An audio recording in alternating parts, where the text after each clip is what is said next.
Hey, good morning, everybody. My name is David Rocchio, and I'm the director of the Cathedral of St. Philip in Atlanta, Georgia. Thank you all for being here. I'm sorry already for some technical glitches. We're doing our best to iron them out. I know, but I know it's frustrating, and I know it's a hassle. So thank you for bearing with us here as we get started. We're still expecting a couple more folks to join us, so we're going to try to do our best here.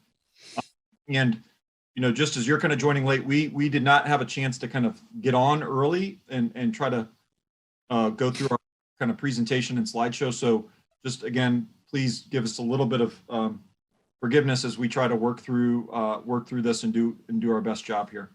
I am happy to be here with you all in a very kind of different environment this year. I think about a year ago, a bunch of us were in Louisville, and that was a lot of fun, and we have had a heck of a year since then. But I'm excited today. We're going to have kind of essentially about a three-part session. And the first of which is going to be kind of a stewardship top 10 list, and which will be presented by 10 stewardship kind of professionals and volunteers from around the Episcopal Church. So we're excited to kind of hear some different voices and from different experiences. We think that will take us probably to about the lunch break, which is about an hour and 15 minutes away. And we'll have about an hour lunch break beginning at 12:30 Eastern. We'll come back after that and really have a chance to, what I kind of term, have our hallway conversations. For the past several years, we've had these kind of great conferences, but the real good stuff happens in the hallways when we get to talk about, what's working, what's not working, what we're trying, what we failed at, what has been a great success. So we want to try to have a lot of time for that in the afternoon. If you will try to, because of the technology and how we're doing this, we're gonna start with the top 10 list. But if you'll try to put your questions in chat, just because of we have over 100 folks on this conference, which is great. This conference call, which is incredible. If you'll try to put your questions into the chat, we'll try to answer the ones about the top 10 at the end of this morning. Also, if there's some things in particular that you want addressed in the afternoon or want addressed in the afternoon, go ahead and put those in the chat. We'll look at those over the lunch period and make sure we try to kind of organize those kind of accordingly as we go. Okay, so with further ado, I'm gonna hand it over to my peer down in San Antonio, Texas, Dina. Hello, everyone. Great to see you, quote unquote. I'm from San Antonio, Texas, from St. Mark's Episcopal Church. And I'm going to talk for a little bit about making pledging easy. So let's see if I have control of the slides here. There we go. So let's see. David, am I driving or are you? I think I am, but. Oh, okay. That's fine. If you could go to the next slide. So everything I'm going to say presupposes that we've been working year round to cultivate our members. That's a nonprofit term, but in the church world, really what we're doing is we're making disciples, right? We're becoming and making disciples all year long. So for me, this is not the moment to persuade. This is the moment to make it super easy and to remind people what pledging accomplishes in your ministry. It's a way to fulfill your mission or your core vocation. Next slide. So I think the number one thing is that we think as stewardship professionals and volunteers that we are over communicating. We are not. We are under communicating. As much as we communicate, we are still under communicating. So this is a little checklist that I use to just think through the different ways in which our members will want to interact with us. We start with a printed brochure and pledge card mailed out to everyone's home. I think most of us are doing that. That is an important first cue because it goes to the entire membership. I'm reminded that people who feel connected to the church and see themselves as members, sometimes they're there every Sunday, but a lot of them are actually there once a month or twice a month and consider themselves active members of the community. So getting the mailing into their mailboxes is really important. The next thing is to think about how you make pledging possible on your website. Is that link available everywhere on every page of your website? When you think about your pledge in gathering or pledge Sunday, you encourage people to bring those pledge cards with them to church, but making sure that you have blank pledge cards available for those who didn't remember to bring them is very important. Some people will just call your church and say, how do I pledge?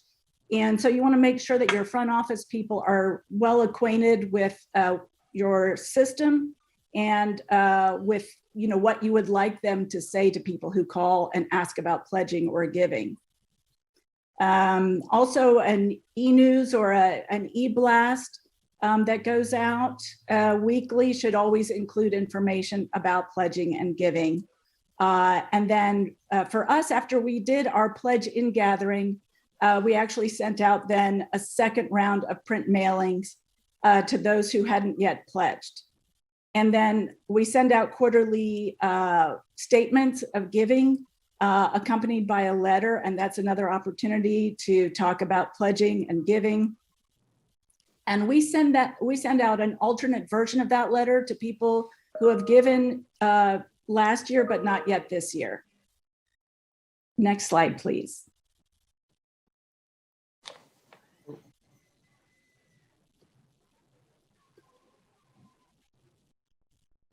So I thought I would just show you some examples from our own materials. This was the cover of the brochure that we sent out at the beginning of our pledge season. Our theme was "The King of Love, My Shepherd Is." We really went back to basics for this year, just with everything that we've all been through. It's been a really tough year, and we felt like it was important to get back to basics. At St. Mark's, we're also dealing with a massive construction project that was required because 14 stories of scaffolding fell on us about a year ago. And so our members have been going through quite a bit of separation from the property. And we felt that this theme would really help us connect everyone back together again. One more thing about themes. I think in the past, we've spent an inordinate amount of time trying to work out a theme. We've rethought that, and I think others here are doing that too, to just really go back to the rector, see what the arc of formation is for the year, and come up with something internally that resonates and ties everything together. Next slide. So in our brochure, one of the ways in which we try to make pledging easy for people too is to remember that people are entering at all different points in their lives into your church, or maybe they've been members for a while, but just now thinking about pledging for the first time. So we provide information about average pledge, the median pledge, and this one item here is really important for us, that 30% of our pledgers give more than $5,000. The reason we in particular do this is because there's this mythology in the church that there may be a handful or maybe a dozen families that are carrying the church and that they've got it covered. This is my way of saying, actually, that is not the case. We're all important. And also, we like to provide information about, if you're a first year pledger and if you're young, what's a good pledge? People are very nervous about that first pledge. And so we're basically saying, hey, $100 a month is a very meaningful pledge. Give what you can. Next slide, please.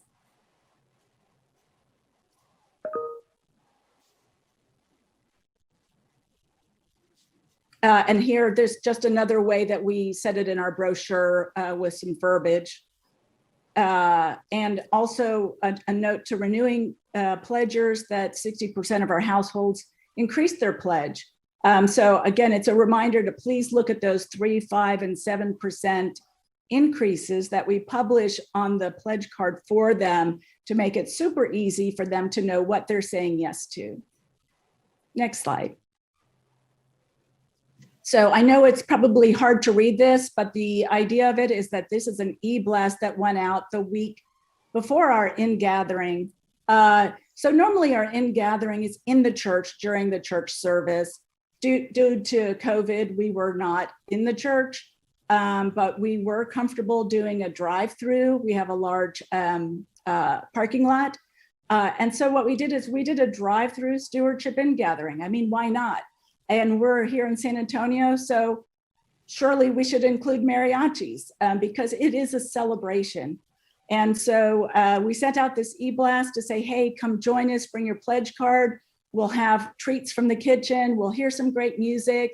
You'll get to see the clergy and wave and have your pledge blessed, and then be on your way. That's the best we could do this year. It was well received, so we were pleased. And then also as part of the e-blast, there's a button right there. If you want to pledge right now, you don't want to wait till the in-gathering, you can go online and do that. Okay, next slide. This is gives you an idea of what our online pledge form looks like. To the left, you see the top of our form. It's just a reminder of our theme. It's a picture of our church, a little bit of verbiage, and then a reminder that we're going to do an in-gathering, and that we'd love for you to come be part of that celebration, even if you're making your pledge online. And then to the right, you can see our form. We try to keep it super streamlined. It's just name, a little contact information, your pledge amount for the year, and then of course, we'd like to take that opportunity to prompt people to think about planned giving at the same time. Next slide. So in the week after our in-gathering, we started including a block in our e-news about pledging and stewardship. And in this one, we have 4 blocks that are part of this. Share Your Story was a way for people to talk about their experience with the generosity kits that we sent out this year, which was something completely different, so that we could collect some quotes and share that with the whole community. We have some video reflections from our members. We have a video message from our bishop, and then a way to click right through to the pledge form. Next slide. And so then, we keep stewardship information in our e-news year round. So by December, January, we're slimming it down a little bit, but reminding people where we are. Hey, we're at 90% of our goal, meaning, if you haven't pledged yet, please jump on and pledge. Next slide, please. And then, by the time we get to February, until we're ready to start the cycle again, we keep a basic block about giving and show people an easy way to give one time or to do scheduled giving, to make a pledge, and to remind them that we actually do accept giving by text. I think that is all of my slides. Happy to take any questions, David, if there are any. And you're going to hear from Suzanne Culhane next, the Reverend Canon Suzanne Culhane from New York. Well, thank you very much. I am so pleased to be with you here virtually, if not in person, and I'm already looking forward to next year. We can actually be together in person. I know as we started the session, I just want to acknowledge that there were a lot of people in the chat saying that they were in the wrong place and were hearing duplicate conversations. So I hope that we can get those folks in the right place and joining our fellowship here. Perhaps not surprisingly, as the resident priest in our stewardship professionals group, I wanted to just simply highlight the importance of the offertory, the offering, and how we can maximize that moment. Even more important during this COVID time and kind of the structure and framework that we have been thrust into pretty quickly. So here's why the offering is so important. Just a reminder that we do have a duty and vocation to give, and those certainly have not changed even during this pandemic time. In fact, they have been highlighted. Our giving certainly propels gospel ministry and mission. The offering is a vital part of our worship because it is a tangible representation of the people's offerings. It is how the people participate in God's grace. During this time of COVID, we have been given a new framework. And that is that with a number of different elements, we are now operating in mostly a no-touch environment, no past basin, basket, plate, whatever you typically use. Those basins are now mostly stationary. Our virtual liturgy has grown significantly, with many places not meeting in person at all, doing everything online. And what we already know is that the personal invitation to give must be undertaken. Having a stationary basin alone will not promote much giving at all. It does not get much response. So we have to rethink a little bit our ways of engaging people in this environment. I want to share with you 3 tips according to what I have learned and been teaching over the last year. Tip number 1, always include the offering, no matter what service you are doing. Even if you're doing morning prayer or so-called anti-communion, even if you're online only, please don't dismiss the offering. It is very, very, very important, and there are very good ways in which you can do it. If you are doing a service that is not the Eucharist, I suggest that you place the offering after the prayers. That's the ideal placement. There is a spot that says hymn or anthem, and that is the ideal place in which to put the offering. Tip number 2, again, there must be a personal invitation to give. That stationary basin alone is not going to do much. So what I suggest is that on the front end, number 1, as worshipers arrive, if they're arriving in person, have the ushers and or your greeters, whoever kind of is at the front door or greeting people as they enter the space, prompt and invite people to make their offerings then at the stationary spot, whatever that is. If you are doing worship virtually, you can prompt that in advance of the liturgy with a screensaver or your service leaflet, however you're doing that, also certainly with a chat link. If you are able to be in person, I do suggest that your clergy or some other lay leaders perhaps visibly demonstrate how you want folks to do this, such that it can be done in a safe way and keeping all the protocols in mind. Tip number 3, don't shortchange, don't shorten the offering. Don't dismiss it. Don't miss the opportunity to maximize the offering during this time.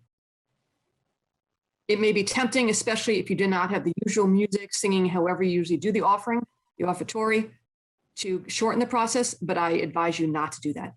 Give it the due time it needs and deserves. Be very clear, beginning the invitation with that sentence to give, so that there's no question on what's happening. Again, you should also make an extended pause, perhaps even longer at this time, especially if you're virtual, to allow people to do what they need to do in order to make their gift. I do also suggest that you are very explicit, again, with very, very, very direct instructions on how and what you want folks to do and providing that web link. I have suggested here some sample language on how this can be done. Just an example. This can be verbally said as well as highlighted again in your service leaflet.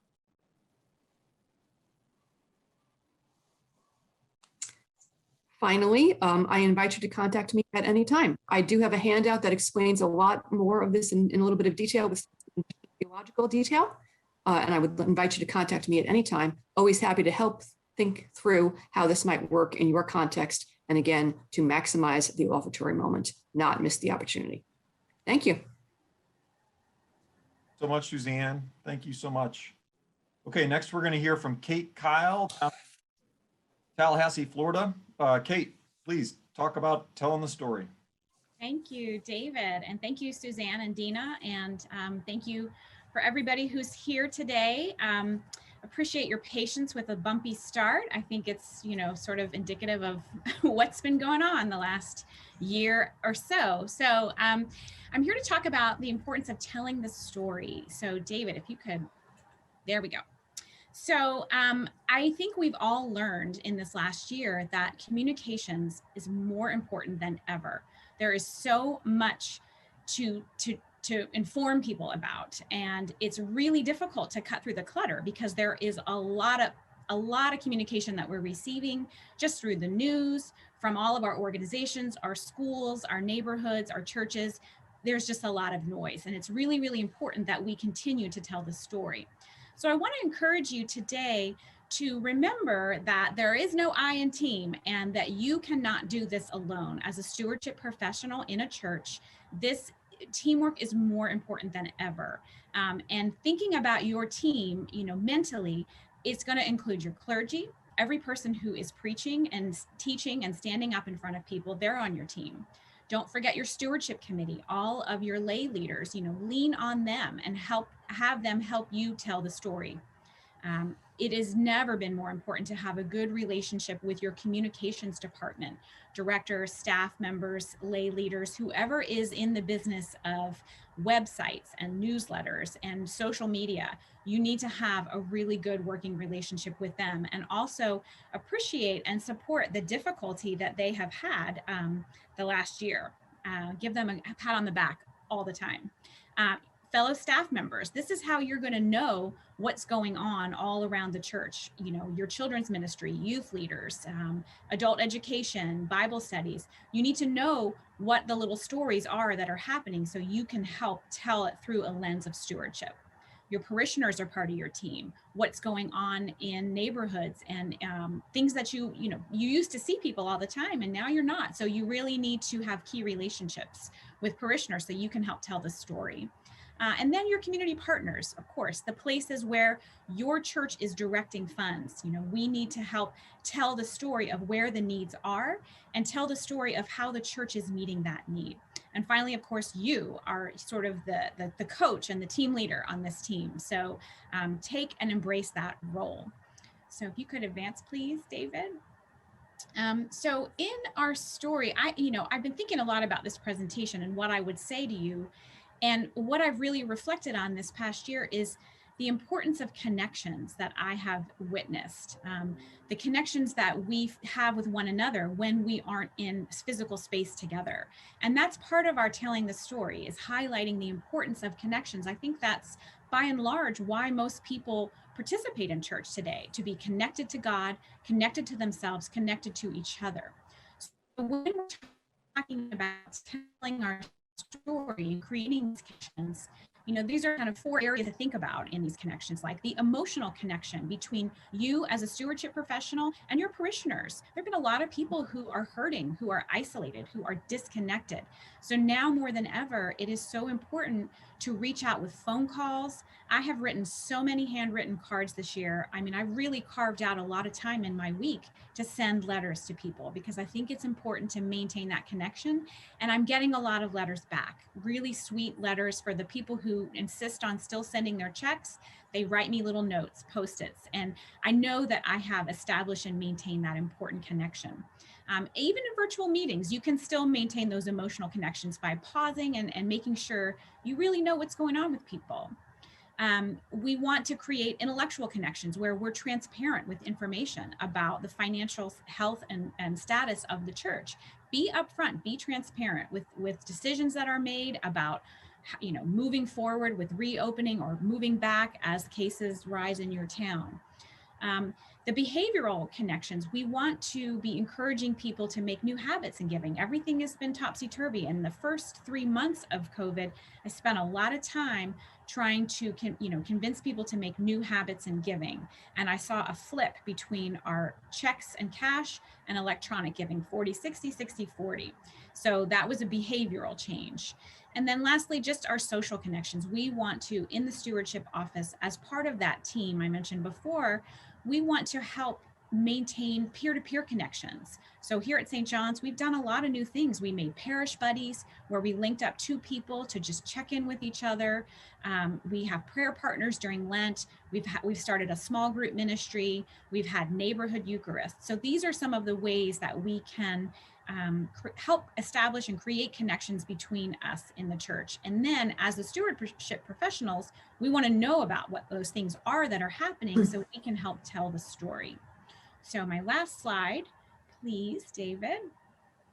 I just want to encourage you to remember that you are a lighthouse, right? And it's cloudy weather, and lots of times we don't know where the shore is or when this is going to end.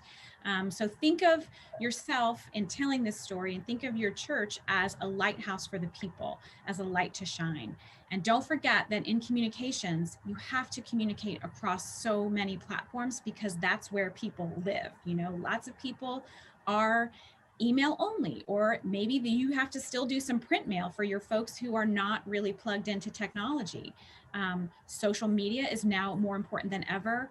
Verbal announcements during virtual worship services. Be sure to remember to use lots of graphics, video, and photos. I think there's a lot of overload with text, and so trying to use these visual images will really help.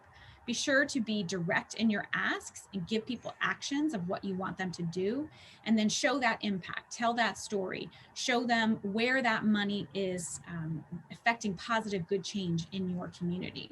And lastly, as always, we just put our trust in God that we will make it through this difficult time and we'll be back together soon.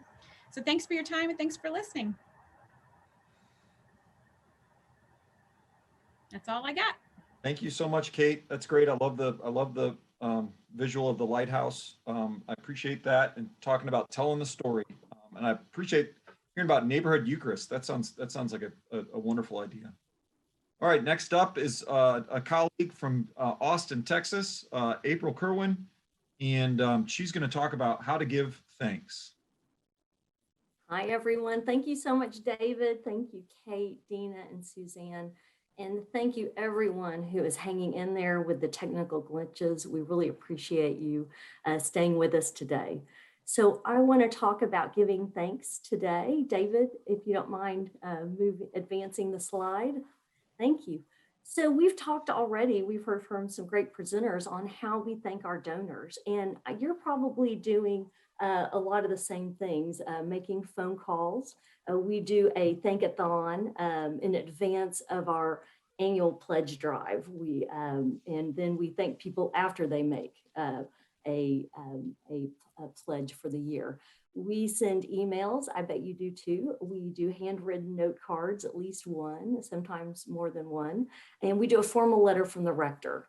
And this is for every aspect of giving. So this is for a special project, for annual giving, for capital campaign. And those things I bet you're doing too. So how has COVID changed the way we thank our parishioners? And for us at St. David's in Austin, two things have changed dramatically in the last year. One is that we are using videos in all of our thank yous. We have, of course, the church has used videos for a long time. Our communications team is top notch, but the stewardship department, which is an office of one, me, has not used videos before. So this was a big learning curve for me. And also we've been hand delivering thank you gifts. So two that we did, one last year was for our top donors received a homemade cranberry and walnut bread delivery with a special note from our rector on a handwritten card. And that meant a lot to people. Chef Ray runs our kitchen, and people miss Chef Ray's cooking so much on Sundays. And so he did something special that is off menu, and people really responded to that last year with that hand delivery.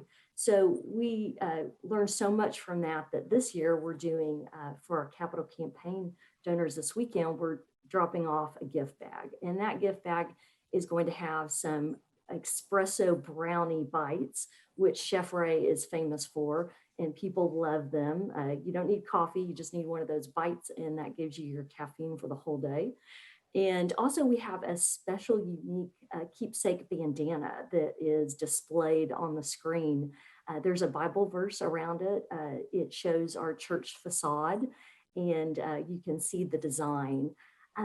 And the reason that we're doing a bandana, we wanted to do something kind of fun with the pandemic, a play on the pandemic, if a pandemic can be fun in any way. And also we want to think about how do we incorporate the 5 senses. So I think all of us are probably really good when we think about vision and hearing, when we think about how to thank people.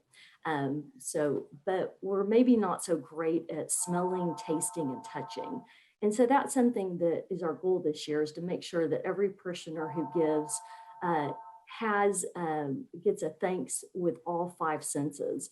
So with the gift that we're dropping off this weekend, everyone's get a chance to taste the brownies, to touch this bandana, and to smell that wonderful espresso bean coming from the brownies. So we're really working on these 5 senses this year. David, could you advance the slide?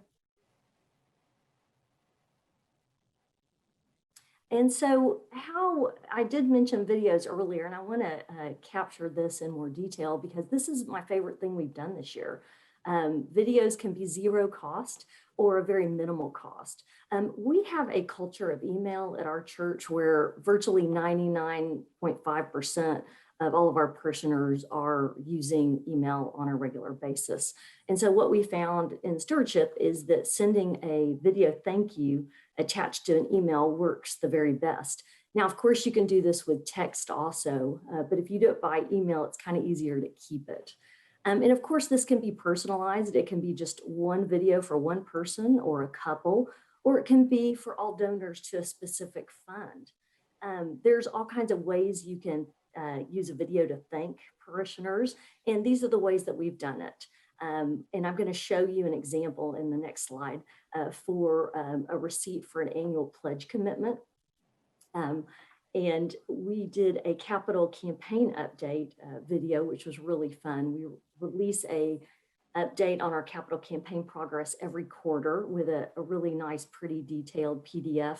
And this year we attached a video with that from our building chair, and that was very well received. So he thanked everybody for their giving commitment and let them know for the capital campaign, what is the progress on rehabilitating our historic church. And because of their generosity, what has happened at this point to make sure that our foundation doesn't have any more problems, that our roof doesn't cave in, and all the things that go into repairing an old historic church. And also this year, we're going to thank people for a special gift. We had several donors that gave to an unexpected need last year. And I know we all have those unexpected needs. In this case, it was an urgent technology request. We needed to have 42 Wi-Fi ports installed pretty quickly, and that was $100,000. So we want to show the fruits of that and send out a thank you video on that. And then for year-end giving, and this was a big hit for our tax statements that we send out in January. We like to send an email ahead of time. Just look for this in the mail. If you have any questions, let us know. And we attached a video from our rector, Father Chuck, who thanked everybody for their giving and put the year in perspective. So that was super helpful on what an important year it was to give. David, could you advance? So here's that example. So if you're wondering on what exactly this looks like, here's an example of what we do when we get a giving commitment. So that's what we call our annual pledge commitment, and we get them year round. And so I send a video and we get those videos updated. But you can see here that it's a pretty easy click. It's just a one click either on the picture or on the web address. And David, hopefully this will work, but David's going to show you this video. It is, I think, 45 seconds. So David, see if this works. I hope so. Hi, friends. We've just finished recording worship here in the historic church, and church is certainly different these days. But I want you to know something really important, that when we gather to record, we can feel your love and we can feel your support and we can feel your prayers. And they join us, and then when we join all together on Sunday, this magical, mystical thing happens as we join our hearts together, and those are lifted up into the heart of God. None of that would be possible without you, without your generosity and your support. And I thank you for your ongoing generosity and support. I look forward to the work that we have to do together in 2021. And I pray that God will continue to encourage us and strengthen us as we make our way through this pandemic, longing for the day when we can once again worship together, face to face. Well, I'm so pleased y'all were able to see that video. You might have noticed that that video was done with Vimeo. And David, you can go to the next slide, and we'll talk about Vimeo and how we did that in the coming slide.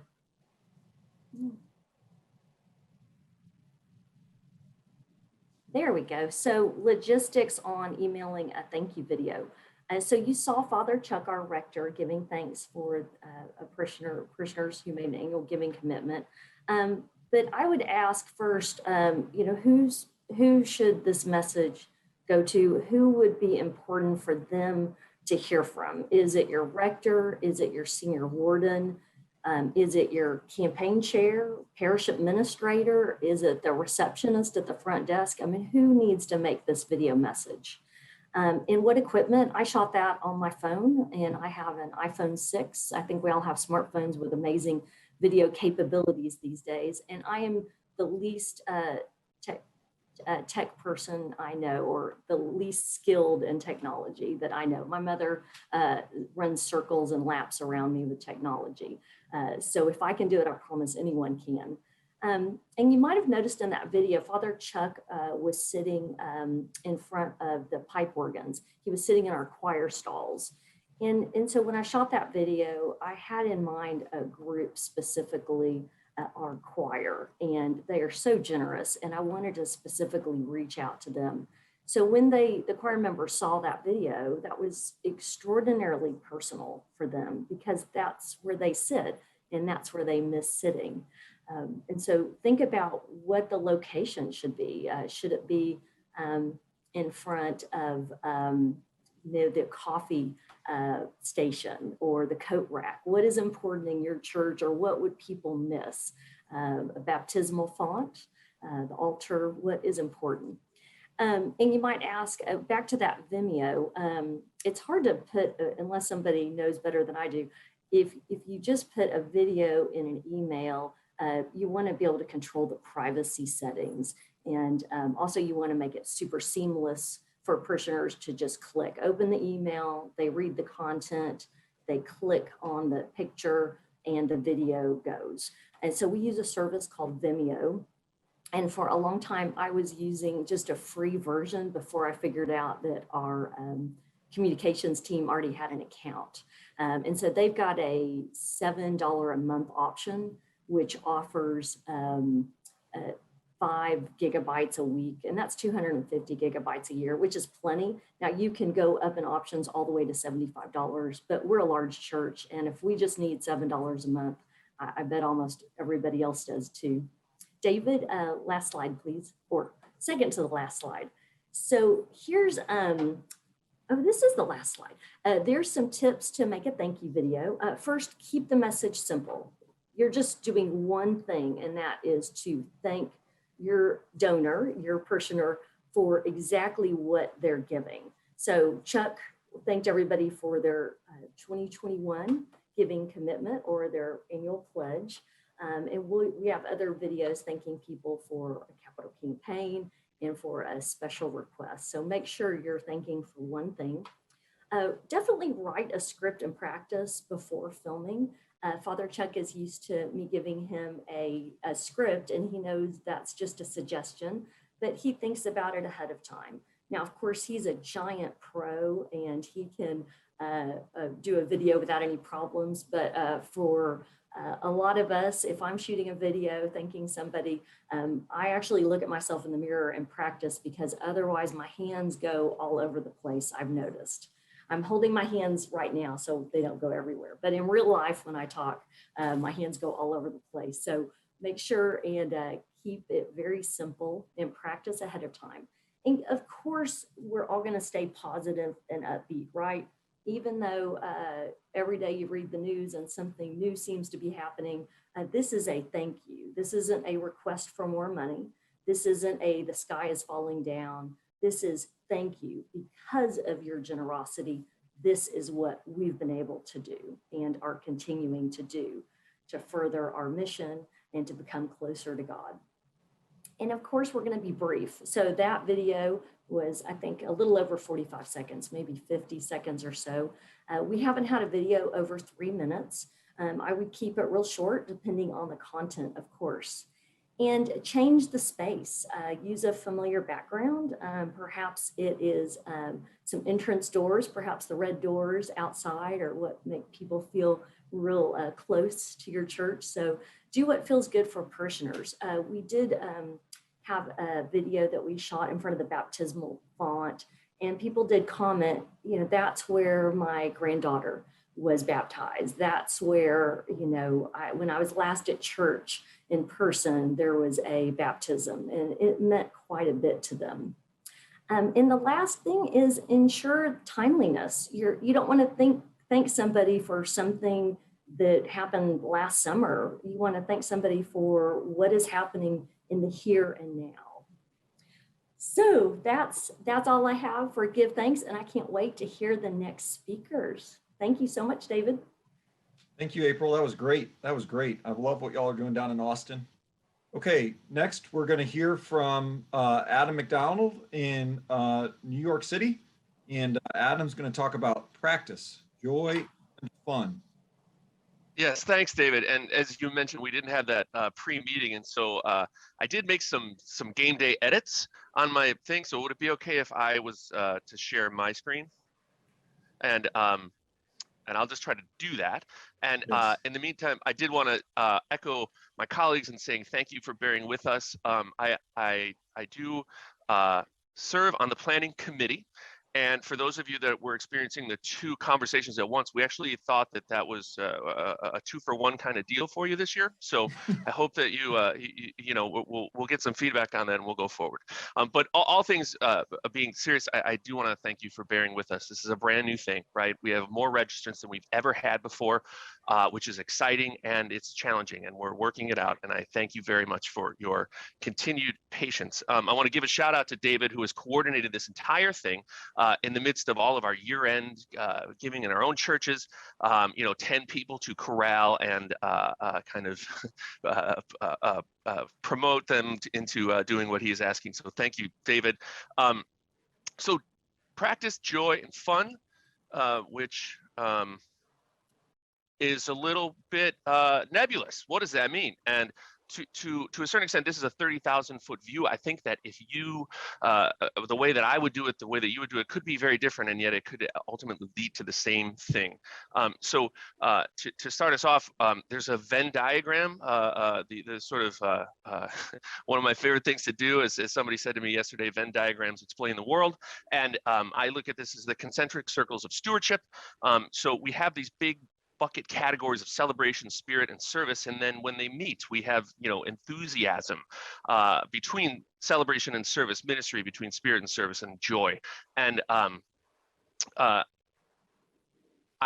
think that enthusiasm is a vital part of our work together in our parishes and across the wider church. I see enthusiasm as celebration with intent, right? You're getting behind something and moving it forward and lifting it up. And so what does that look like for you?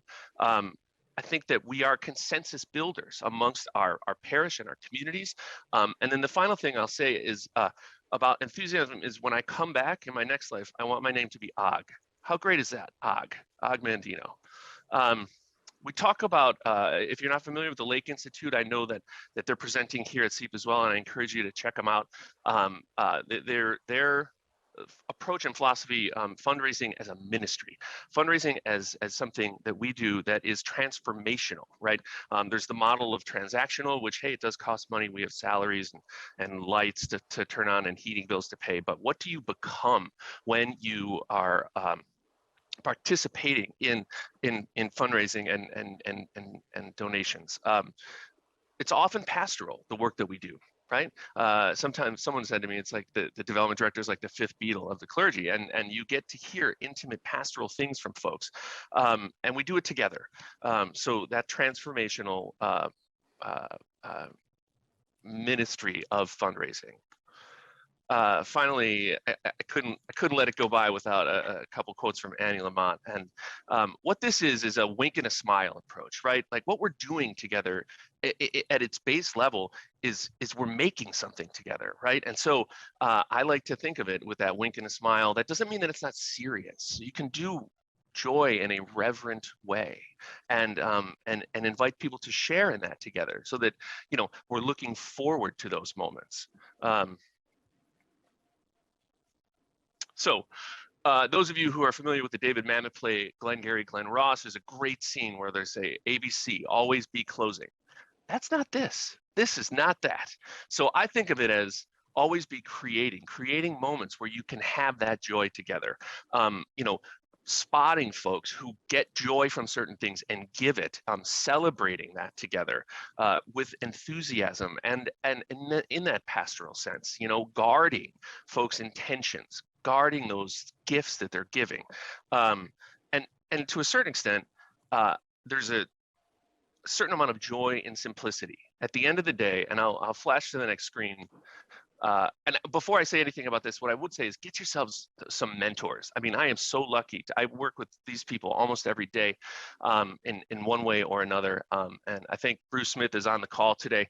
Hey, Bruce. And, so I think that in general, we are in essence, like almost superheroes of providing moments of inspiration for folks to give, for folks to enter into this with each other and with the entire church.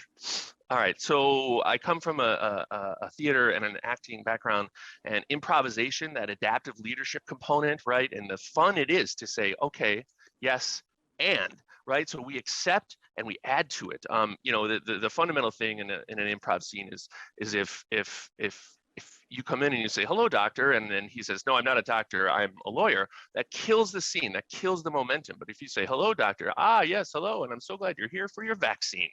So I think that in general, if we're adding, we're constantly building together, bringing people in, lifting them up, celebrating, enthusiasm.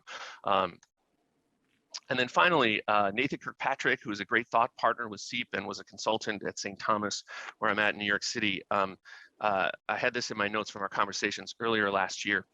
Nathan's a genius, and so if you get a chance, get in a room with him because you will learn. But I think one of the things about all of the concentric circles of stewardship is that if we keep propelling about what's next, where we're going, we're moving towards something. Yes, this was a lot of loss and a lot of change and a lot of struggle, but we are in that moment, and we can be keep your eye level up. I'm a big football fan, and the best quarterbacks are always looking down the field. They're not looking at what's right in front of them, but they keep pointing to the future, and they keep saying what's next. And so with that, we will say goodbye to what I've come to affectionately call the 7-layer dip of stewardship, and I'll hand it back over to David. Thank you. Thank you so much, Adam. Thank you so much. Coffees for closers, Adam. Coffees for closers. I'm going to go back to sharing my screen again and go over to my colleague back down in Texas, Caroline. Caroline's going to talk about having a healthy amount of appropriate aggression. This is probably my favorite top 10 item. So Caroline, it's all you. Oh my gosh. Hi, everyone. And just want to confirm everyone can hear me all right. Okay, great. Adam, holy cow, friend. That was so much fun to follow you, give everyone a laugh. And we just had Snowmageddon down here that Texas is truly not built for what we just endured. And I happened to reply to David's email in the midst of that. And when we actually touched base on this, I said, I probably should have given you something a little bit more appropriate, with less stress. And he's like, no, I loved it. So I was like, okay, great. So this is just something that we are in a business of, it's not passive. We are not in a passive world. And we're not, especially in being a nonprofit, our church is just like any other secular organization that's raising money. We just happen to be doing it for God and Jesus and the work that we want to do in our communities. And so we have to be aggressive and go get it. So David, go ahead and forward, because we're going to talk about the spiritual and the business elements of being what I will call aggressive. Some others would say, let's find another word for that. But and what fuels this? So spiritually, we are really called to build the theological and spiritual foundation of giving. Is just, it's key. And that is, if we're not forming our people, if we're not educating our people on how Jesus and God uses the Bible to really walk with us in our discipleship journey in our own communities, we just have to do that. And we have to do it every year, and we have to do it a little bit differently each year in a different way, because that is how we are working to form our disciples. So always having that spiritual element in what we do and why we do it is really key for you, and it not being just the business whipping, if you will, in that transactional year. I mean, people just won't respond to that. But if we kind of put that spiritual formation behind it, I think it's great. God's work being done in our communities and beyond is at the core to the vision for funding. We, this year, we have kind of shied away from a new theme every year because it just takes so much energy to plan and prepare and find logos. We have the same logo, and maybe every couple of years we'll change the byline beneath it. And so this year it was building the kingdom, because that's what we're called to do when we ask those in our community to invest in the work that we're doing to build God's kingdom in our community and beyond. And then fundamentally, we're walking with our donors on their deeper walk of discipleship when we ask for their increased support. If we're not doing that, where are we? We don't want to be just another checkbox that people have on a weekly basis. We want to always be challenging them to grow, challenging them to take that deeper walk, like I said a minute ago. And so fundamentally, that is why we're here. This is what we are doing. We're as a church, we are just here to grow our people. So let's flip to the next slide. Business-wise, enter every campaign with a sense of optimism and expectancy, supported by prayer. When we pray to God, we expect that He hears our prayers. And so when we go out, because we want God to hear our prayers and answer our prayers and help us with the Holy Spirit guiding us to find that direction. And so too should we enter every campaign season. That is so important, to have your plan, to work it. And it's always, again, we wouldn't be doing what we're doing here at St. Michael if it weren't supported by prayer. So that optimism and expectancy backed with a plan and your spiritual prayer is key. If you don't ask for it, you won't get it. That's just what it is. If you don't ask for increased support, if you don't give options of increased support, you're not going to get it. And you won't give people anything to think about. Take every opportunity to share your vision, especially with the naysayers. The naysayers are just truly wonderfully entertaining to me, because they will send me an email and say, this is why we're not giving, because we don't think you've done X, Y, and Z. And I'm like, well, actually, I understand your perspective, and here's what we are doing, and here's why this is so important. And if you want to talk about any of this, happy to talk to you, and would love to discuss this further.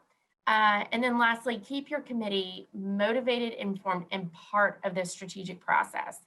This will keep multiple thought processes on the table.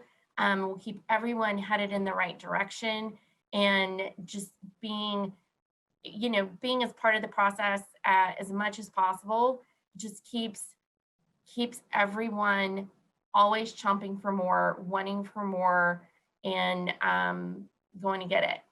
So Lastly, what I'll end with is truly work like it all depends on you and pray like it all depends on God. Because really when we are trying to achieve something so great year over year over year and get that growth, we can work as hard as we can here on earth, and the rest is up to God. And it's what is God's will to be done in our communities and through our work together. So that is my contribution to our top 10 list. But aggression is always a great thing when channeled in the right ways. Caroline, that's great. Thank you. Thank you so much. I appreciate the aggression, the assertiveness. It's excellent. And I appreciate your last sentiment there. As a priest told me once, it's why there's a Sabbath. It's not all our work. It's God's got to get in there too. Leave some room for God. Okay. The next is plan the work the plan with this guy. And let me say a couple things, just kind of housekeeping. I think we're getting into a little more of a groove. I know that it sounds like some folks got kind of the wrong Zoom meeting links and things like that. So again, echoing what Adam was saying, we're apologize for that. Hopefully things are settling in a little bit here and we're a little more into our groove. It's about 12:15 on the East Coast right now. We're going to go a little bit longer just to give us time to get through these last few items and then give folks a chance to ask some questions before we break for lunch. So I think we'll probably, finish around 12:45 to 1 and then pick back up again, kind of maybe a quick lunch, pick back up around 1:30. If you could be submitting your questions via the chat now, we'll try to answer those for folks here when we end. We've got a few folks kind of watching that chat list so that we can answer those questions and ask those questions. Okay, and I'll be quick because I also want to make sure we're sensitive to time here. But this is it's going to be hard to see, and so I tried to condense it, and I only used half the year so that folks could pick up on it a little bit. But the age-old kind of saw, work the plan, plan the work, and this is in my kind of experience. I keep a lot of stuff up in my head, and which is in some ways fine, but in some ways was really challenging when you're kind of working in a larger system and with a staff and things like that. So we've tried to spend some time this year getting it onto paper and planning the work so that everybody's kind of more aware of what we're trying to do.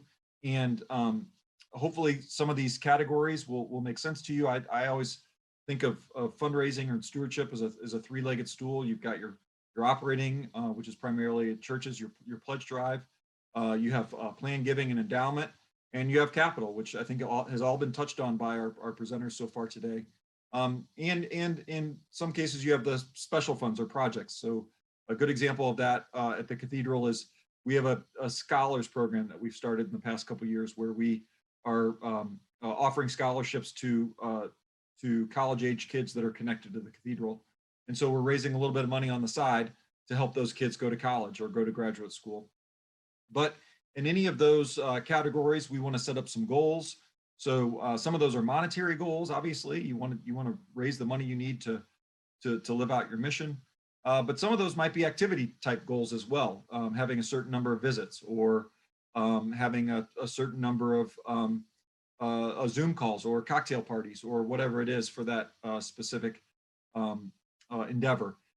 For instance, this year, one of the things that we're going to try that's new is a kind of a loyal donor drip marketing program for plan giving. So looking back at donors that have given for 10 or 15 or 20 years straight and kind of contacting them on a pretty prescribed basis to see if they would consider being members of what we call our Arbor Society, the folks that are going to give to the cathedral in their state. So we've kind of tried to map out the plan for the year, and we're still adding to it. So this is in no way comprehensive or even finished. But in each month or each kind of category, we're trying to move it a little bit in each component. And we're going to do some things that we've traditionally done, like send emails and send mailings and send out pledge cards and send quarterly updates about where people have where they stand on their pledge. But we're going to try some new things this year too, like the loyal donor program, or we're going to look at some using kind of a merged texting program to connect with parishioners. And the other thing that I just want to kind of point out is that, you know, at the beginning of the year, we do a lot of housekeeping. So there's a number of things that we have as folks who have attended these sessions in years past know. I've talked about the qualified prospect index, or the one pager. Those are all things that we're updating at the beginning of the year that we can kind of use throughout the year. We're asking, we're stewarding, we're thanking folks, and we're cultivating. We're encouraging folks to think about that next gift. Ideally, you know, we can get it on the page and identify the plan, and then kind of work it throughout the year. So I will be sending kind of the full 12-month version of this in the materials that we send out. You're welcome to ask me questions in the chat, and we can answer them at the end. But that's what I want to talk about on plan the work and work the plan. So I will next hand it over to my wonderful colleague here in the Episcopal Diocese of Atlanta, Juan Sandoval, who's going to talk about starting with God and ending with God. Well, thank you, David. Thanks for the introduction there. I'm Juan Sandoval. I'm one of the archdeacons for the diocese, but also I'm there at the Cathedral of St. Philip with my colleague, David. So thank you for inviting me. So I'm going to talk about a word that we use every year, stewardship. And what does that particular word conjure up? I think most people, the first thing that comes to mind is money, that you're going to ask for money. Well, that's also known as the annual begathon. So this presentation that I'm going to share with you actually is more spiritual in nature and gets people thinking about all that we have that comes from God, but also ends with God. Next slide, please. So we like to start out with a little bit of scripture to set the tone for people. So just quickly, all scripture is inspired by God and is useful for teaching, for reproof, for correction, and for training in righteousness, so that everyone who belongs to God may be proficient, equipped for every good work. Next slide, please.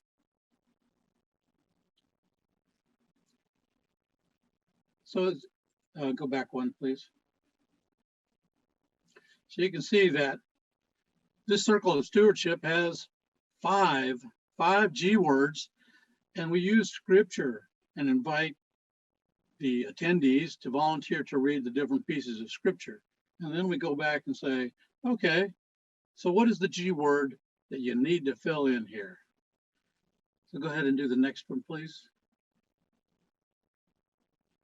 For example, this is the very first scripture that we use. This is from the Acts of the Apostle. And you can read it there, but I'll go ahead and read it anyway.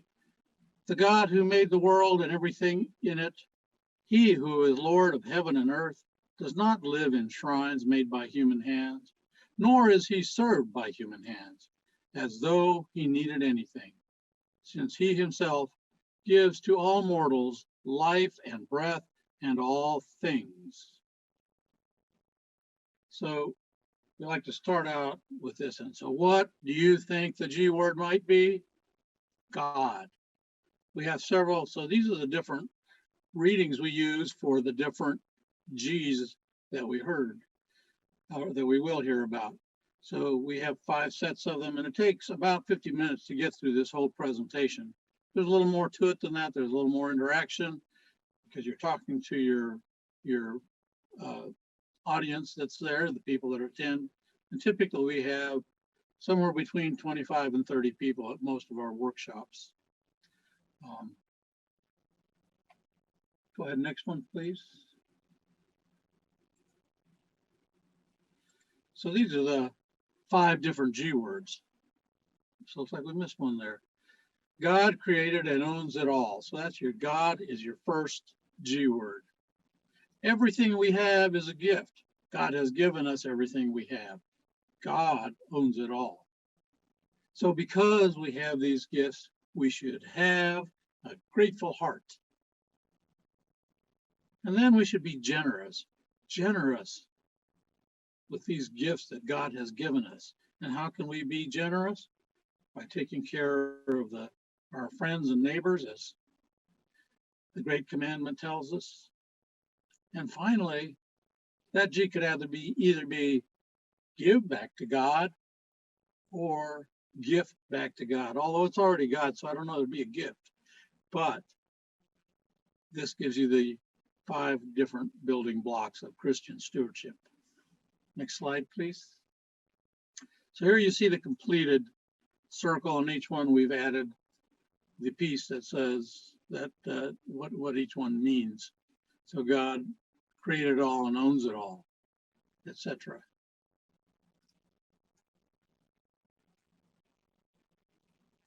So we also add, of course, what is stewardship? The first little piece we talk about is stewardship is our thankful and intentional response to the question, what is God calling me to do with the gifts God has entrusted to me? Could you click on that again, please? There's 3 of them. Stewardship is everything I do with everything I have after I say, I believe. Excuse me just a second, I've got this thing in the way. And stewardship is using the gifts that God has given me. I have a little trouble seeing it all there, David, for some reason. Stewardship is using the gifts God has given me to do the work that God is calling me to do. And that can apply to everybody that comes to our workshops, because everything we have is about stewardship and about the gifts that God has given us to do. And I have made this presentation, that not this one, but the whole presentation we use, that's an hour long, that has a lot more slides and a lot more information, and it's available if you request it through David.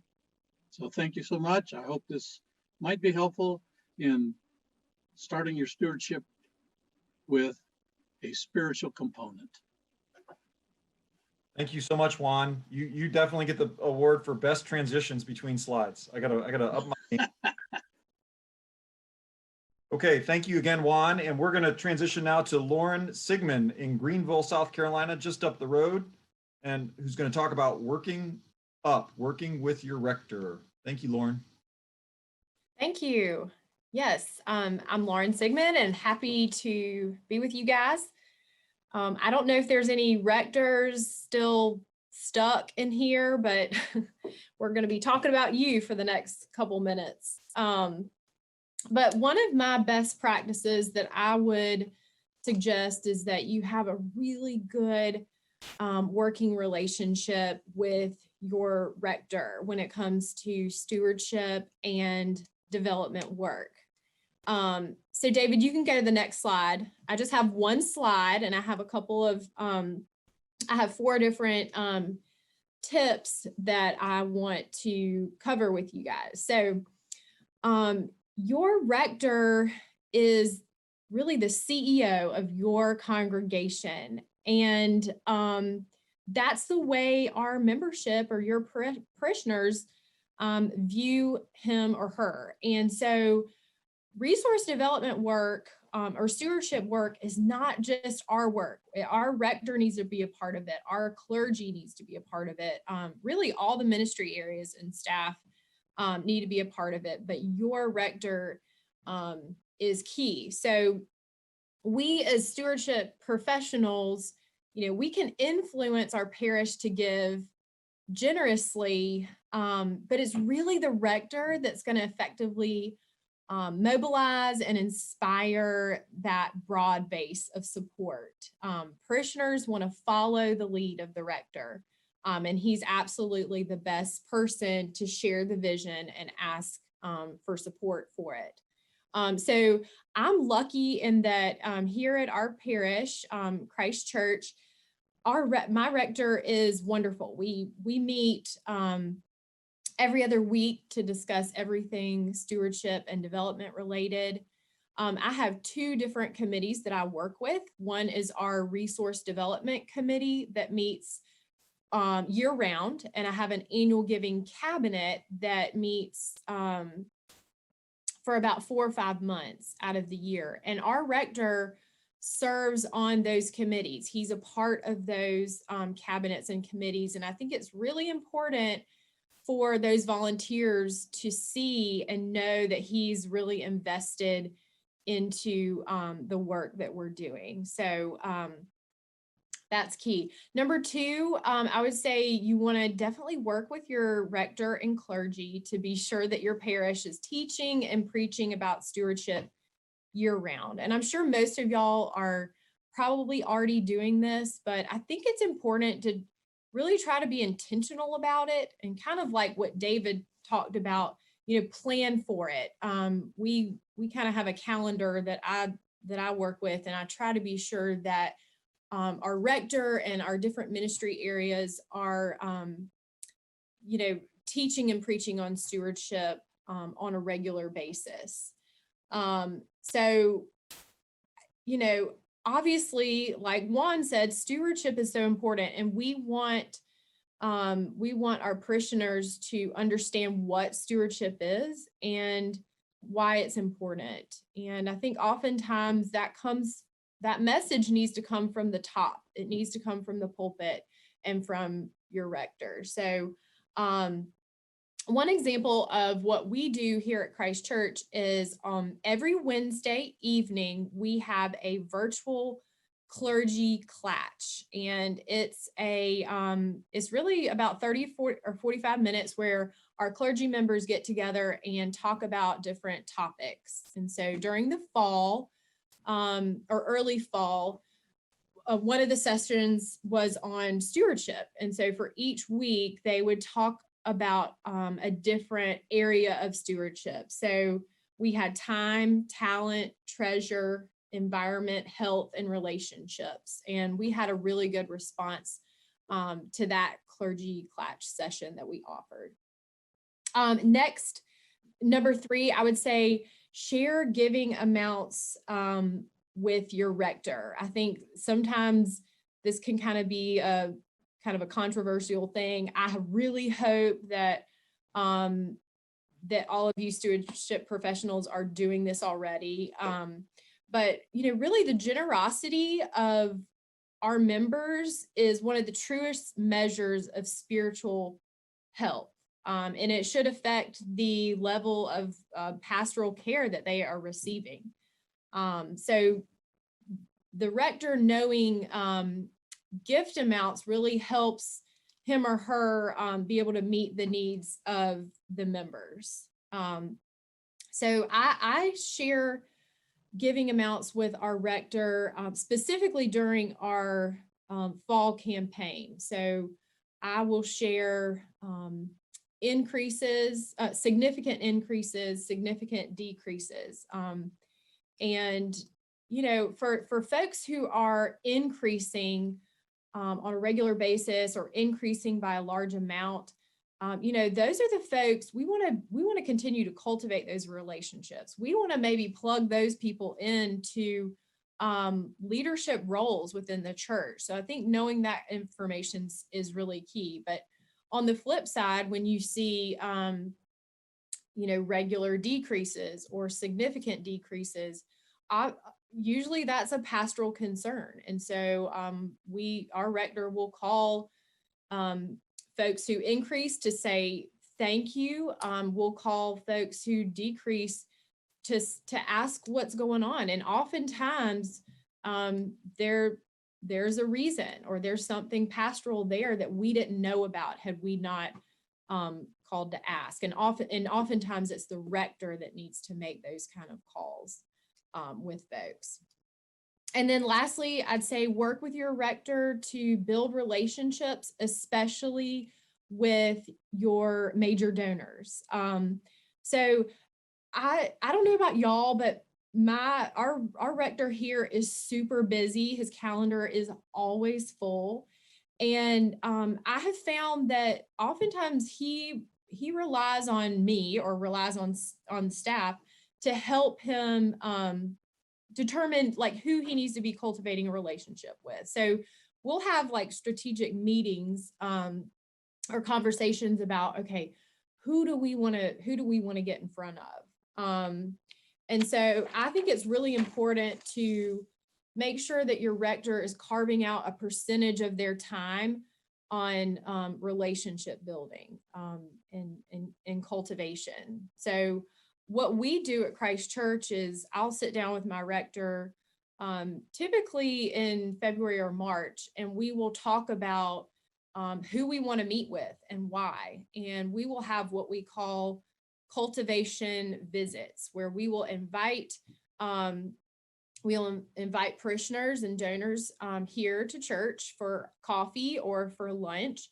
And really the purpose of the gathering is to cultivate the relationship, learn more about that donor, and share some exciting things that are going on at the church. But there typically is no agenda to it other than to build relationships. And we've had such wonderful feedback from those. I feel like our donors, and we started out doing that with our major donors, and heard back from many of them saying, you know, God, it was so nice to get to sit down with Harrison kind of on a more personal level or an individual basis. And so we try to carve out time every year to do that. And it really helps with that cultivation. So I would say if you're not already, and hopefully you already are, be sure that you're being very intentional about how you're working with your rector to grow and develop your parish. Thank you for letting me speak. Hey, Lauren, thank you so much. I really appreciate it.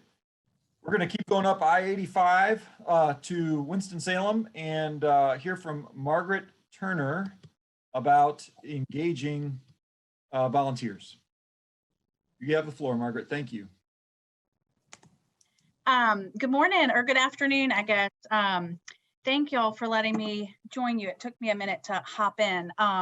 And Lauren, thank you for your words. I remember you mentioning about those cultivation lunches last year, and we were starting to implement those right when we had to shut down. So we're hoping later in the spring or summer, we'll be able to start implementing those cultivation lunches. So that's a great idea. So I'm going to be brief. I've got my timer going, but I do want to talk about engaging leaders. We at St. Paul's have really put an emphasis on how to engage and involve later leadership as well as clergy. And Lauren, I couldn't speak or reiterate more the importance of engaging the clergy leadership as well. David, you may be able to switch to the next screen. So when we think about who we want to have around the table to help with stewardship, who do we need on our committee structure? In St. Paul's here, we've got 3 main committees, which we're trying to kind of consolidate that over the next year or so, but we've got a stewardship committee, planned giving committee, and capital campaign committee, and all of our clergy serve on one of those committees.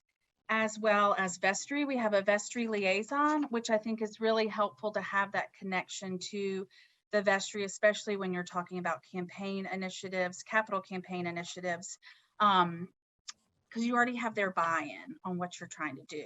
So again, it's important to have lay leadership. You want folks who are well-versed in, I think I'm getting ahead of myself here, but that are well-versed in stewardship, that have a financial background or marketing that could help support those efforts too. When we're recruiting stewardship volunteers, we like to have a detailed job description. There's nothing worse than trying to get somebody on board and you're not sure what their expectations are going to be. So we have detailed job descriptions. I'm glad to share for all of our committee structures. They can be implemented and changed for your parish, but it's really helpful for them to know what that time commitment is. And that goes into David's bigger picture of a plan and working the plan, is knowing what they're going to need to do, whether there's training involved, whether there's time outside of your normal meetings, whether they need to attend an event or a food drive or something like that. So it's really nice to have a detailed plan and be able to articulate what your expectations are of them. Because I know our parishioners are really busy, as well as our clergy, and just trying to keep them engaged throughout the year. Like Juan mentioned, it's not just a one-time thing, it's a really circular. And so having an opportunity for their engagement throughout the year and have that detailed on your job description. We really strive to have a diverse committee for all of our committees. We don't have a very diverse parish, unfortunately, so we do try and reach all the demographics. I think that's important. It's also helpful when you're trying to articulate why stewardship is important to young families and what the activities we're providing for them. To have young families do that is really helpful. So yes, I will send job descriptions to David and he can circulate those, or I'll send them out. No problem. So we are, as I mentioned, trying to get all different points of view is really helpful to articulate the message of why St. Paul's is important, why our ministries are important for young families, for older adults, for the choir, for young adults. So we're really trying to engage everybody at all different levels of their stewardship and faith journey. All right, I think we're on to the next slide. And I also have another one pager that I'm glad to share of just different stewardship opportunities. We have folks that are really brilliant, as I mentioned, financial experts, and they may not be the best one to do a major gift solicitation for a capital campaign. So we give them options of what they would like to do so that when you are recruiting on your committee, it's you're knocking on doors and ringing for dollars. They're able to use their gifts and talents appropriately. So some of the ones we suggest for folks that may not be as seasoned in fundraising is just helping with acknowledgements, writing that extra signature. When you're working on marketing materials, we engage our marketing experts with that. Some proofreading goes into that. Some folks, we have great public speakers, and so we engage them on the videos that April mentioned. We have videos similarly throughout our campaign year. And so we've been able to engage those families and folks with that. Or if event planning is one of their specialties, we will certainly use them for those. So, just giving folks an opportunity in different ways to be involved in stewardship. It's just not a solicitation. It's a lot of different steps, as you all know. And lastly, I just want to highlight or recommend that you highlight your committee. To see folks who are involved with stewardship, it's really been helpful. We print it on the letterhead, we put it in the bulletin, we put it on our emails, and we highlight them in videos. And as I mentioned before, that's where the diversity of the committee is really helpful.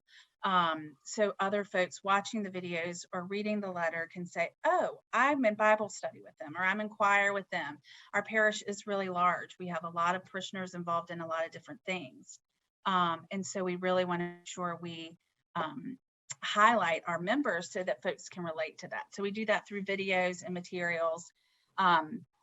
And, our parishioner, or luckily our committee structures have been really helpful. I can also send a diagram of what that looks like for us. I'm interested to see what Lauren's looks like with her cabinets and things like that. So, but I think that, I think there's a lot of different ways you can engage your leaders. I think it's just a matter of making sure you have the right folks around the table. So that was one of my top 10s. I'm glad to share that. And again, I'll check the chat box and make sure I can get all this information out to those folks. So thank you, David. I think I was 7 minutes. I apologize. I know everybody's hungry. No worries. Margaret, thank you so much. Thank you so much.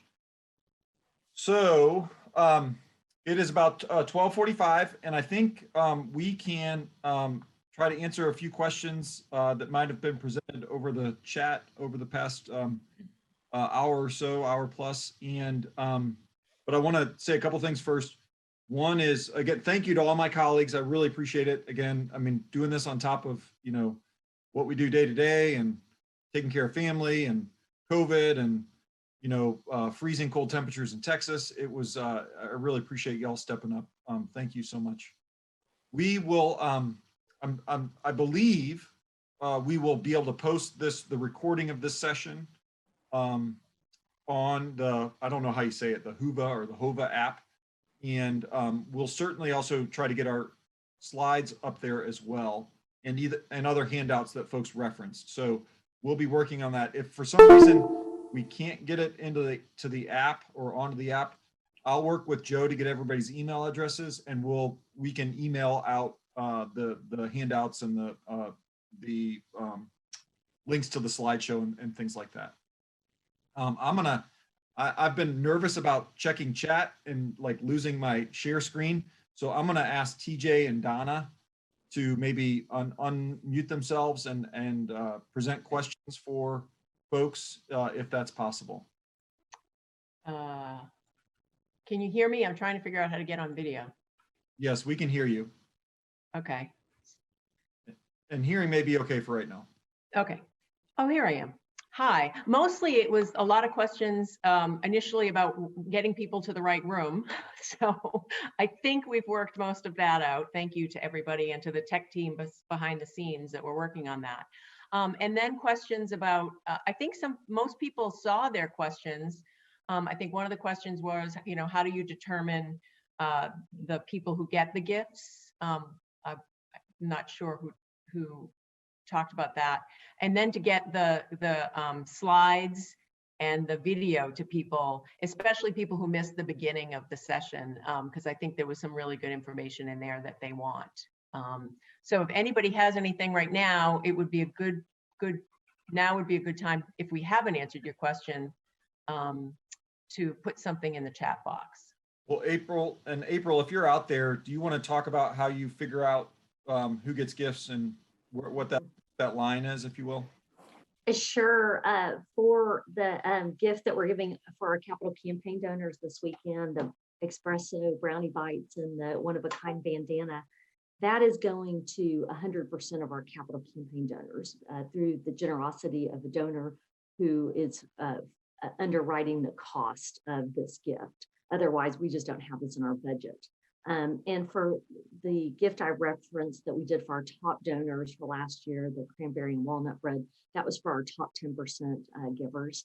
And Chef Ray made some extra loaves and so passed those out. So it probably got maybe to the top 15 to 18%, only because Chef Ray made more. But we do consider our top donors our top 10%.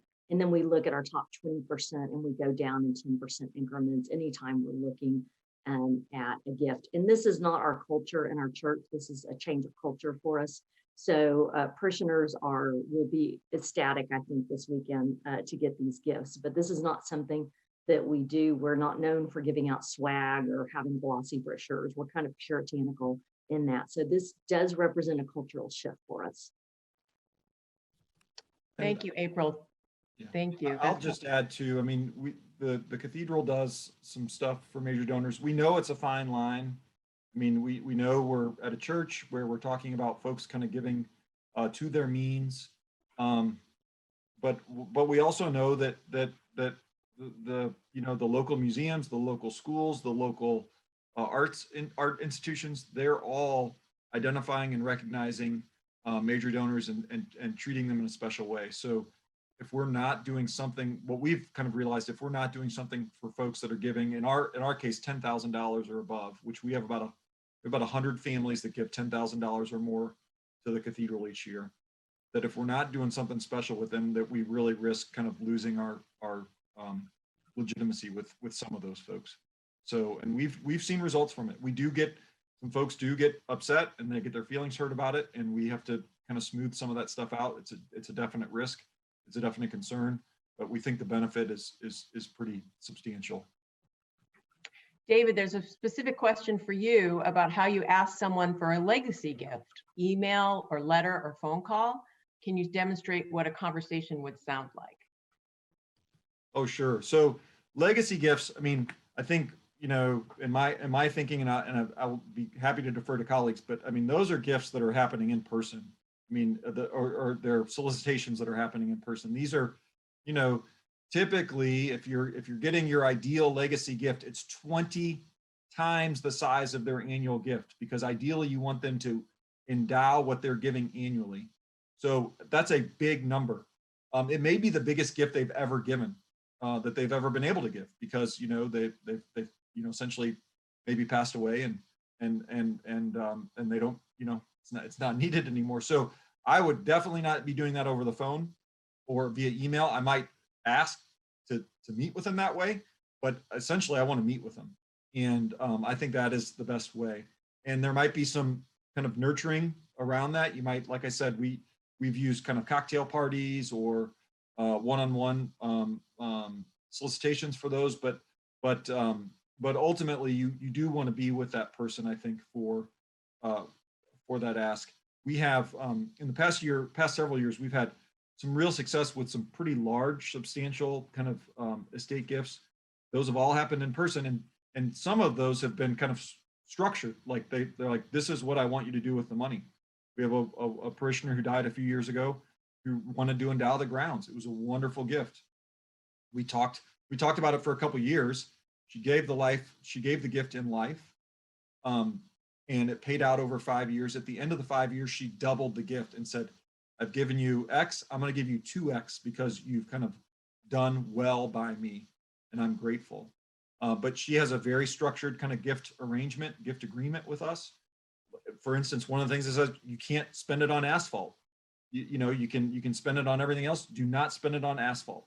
You know, those are all things that have to happen kind of in conversation. So I would say those legacy conversations are one-on-one with in person, or, you know, we've done some of those on Zoom in the past few months, but we've also like met on porches or things like that, where it's kind of safe and folks can still do it. I don't know how long we want to do. There are a couple more questions. Do we want to keep going? David, you're on mute. David, you're on. I couldn't hear you. Sorry, let's go another 5 or 10 minutes. Okay, Margaret, if you're still here, I've got a question about what are your thoughts on choosing your committee members? Do you solicit specific people or open it up to anyone interested? They're really interested in hearing your strategy. Is Margaret still on? Okay, let me go. I got a couple of new messages. I think Lauren might be able to answer that question well too, though. Lauren, do you want to talk about picking out stewardship volunteers? Yeah, I'd love to talk a little bit about that. You know, I feel like there are a lot of volunteer positions within the church that we can kind of put it out to the wide congregation. However, I feel like in regards to the resource development committee or a stewardship committee, I would say that these folks need to be kind of hand selected. So for instance, right now, my resource development committee is, their term is coming to a close, and I need to recruit another group of committee members. So what I do is I look at our pledge list, and I look at kind of history of giving, if they have kind of a continuous history of giving and increased level of giving. You want people to serve in these roles who are very generous and have a generous spirit. And I also like to look for people who are not afraid to invite someone to do something, not necessarily ask someone for a gift, but I do want that person to feel comfortable asking to participate in the campaign. So I tend to, work with my rector and our staff and other key leaders to identify who we feel like would be the best fit for those type of committees. Great, thank you. Maybe one more question here, which I'll kind of open up to anyone. It wasn't anyone in specifically. Kay is looking for suggestions for bringing those giving smaller gifts to increase at a higher level. And then how do you cultivate new givers or young givers? Does anyone on the panel have a specific any examples of either of those?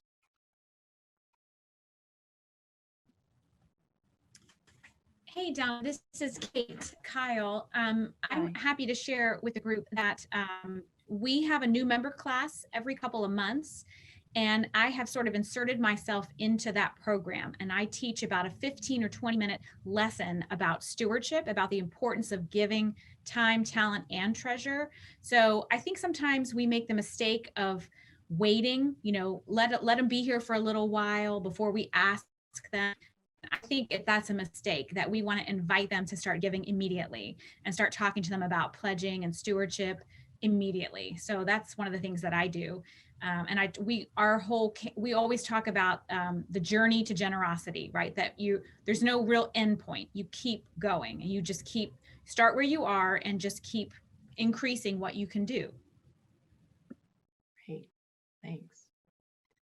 Well, I think we have to give people time to have lunch, David. What do you think? Yeah, no, I think that's right. So again, thank you very much. One technical thing, I think we have a new Zoom link. So look for that. Certainly the moderators of this morning's session, we've all gotten an email, I think, in the past hour or so. And but they want us to log on early again. So what I'm going to suggest, at least to the moderators, I'm kind of speaking to everybody, but in particular the moderators, maybe if we go ahead and log off and try to go ahead and log on and just go ahead and get the session started. And then maybe we're not, all trying to get on at 1:45. But we're going to start again at 1:30 for the broad session. We're going to talk about kind of where we've been and where we're going. So be thinking about questions. It's really just a chance to kind of, talk about, how are things going? What have you done right? What have you screwed up? What can we learn? What can we share with each other? That's how we're going to spend the afternoon. I think it'll be good. It'll probably be our most important words to each other. And of course, if you have some questions about this morning's sessions, you're welcome to ask those as well. So again, David, can I just add, on your agenda, within the Whova app, there's two ways to access a seminar. And one is like a Zoom link and one is through Whova itself. Go to the Zoom.